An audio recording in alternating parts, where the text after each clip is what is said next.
what people don't necessarily think about is what was the journey that got us to be involved in this project. And this actually started way back in 2008 when I first joined what was then Apple Yards and is obviously now Artelia. I was involved in a project working on a restoration of Grade 2 listed building with David Clark.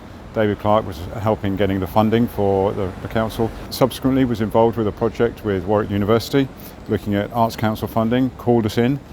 We also at the same time were being put together with Lend-Lease, met Lend-Lease, got on really well. Unfortunately that project didn't go forward, but when Lend-Lease were called in to do a strategic development review for RCS, they thought of us. So in 2014, 2015, we were called into Royal College of Surgeons, and so started the relationship. RCS first came here in 1796, that's when they first established themselves in Lincoln's Inn Fields. Barry Building was built, Barry went on to design Houses of Parliament and also occupy this building next door. Part of the sort of start of the project was actually a significant £5 to £6 million cut line project to literally cut these two buildings apart so that they could actually be disassociated, and this building is now on a long lease with London School of Economics, who are looking at redeveloping the site. This facade has been retained, substantially restored in the 50s when it was bombed during the war, and there are still signs of the damage around the stonework at the bottom, which has been retained. I'm currently in the Lumley Library. This was the most important space during the construction project. The building was completely demolished on all sides of this current space. Therefore, the challenges is maintaining the environmental conditions of the listed fabric and structure to make sure that the vibration and movement monitoring was maintained throughout the demolition works. In terms of the environmental control, we had to have heaters, humidifiers and dehumidifiers for the space. More than 2 years, nearer to the 3 years period that we were on site. In addition to the other challenges, asbestos removal work, which impact the fabric of the space as well. So there were some moldings and existing features that we taken off, just in case there was some damage. One of the interesting features in this space is the floor grills providing ventilation. One of the things to consider, whether ladies' heels does not go through the floor grill.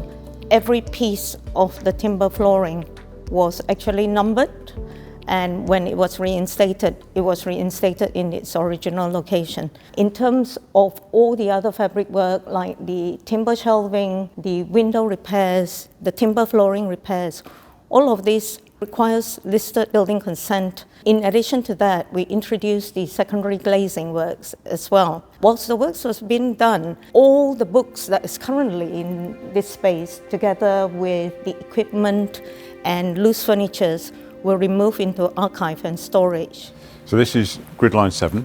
So when the Royal College of Surgeons was one building, we had the front of the building, which is the Barry building. This is the listed building and the area where we are holding the company day. And behind here was a newer building. And part of the strategy was to retain the front, the listed building, and then literally cut away the back of the old building and take away and build this incredible new building. So the cut line, which goes all the way down to the ground floor, at one point was totally exposed. And what is incredible is that this has been retained as a feature within this new building, but it is also the fact that you had to disassociate it between the two halves.